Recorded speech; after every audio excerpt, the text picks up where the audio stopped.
Tank T-72B3 Rusia mendukung serangan di daerah Ukledar.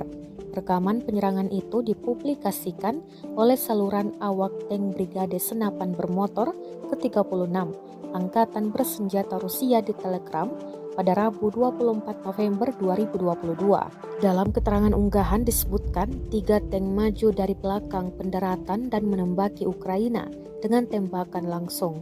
Tampak pula Ukraina gagal mencoba menyerang tank dengan kompleks anti-tank atau dari peluncur granat. Serangan granat tak tepat mengenai sasaran.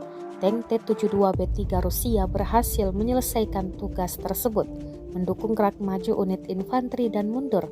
Kemajuan kendaraan sangat terhambat oleh lumpur dan kendaraan pertama harus membuat jalur untuk pergerakan tangki lainnya. Jelas narasi unggahan.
Terima kasih sudah nonton.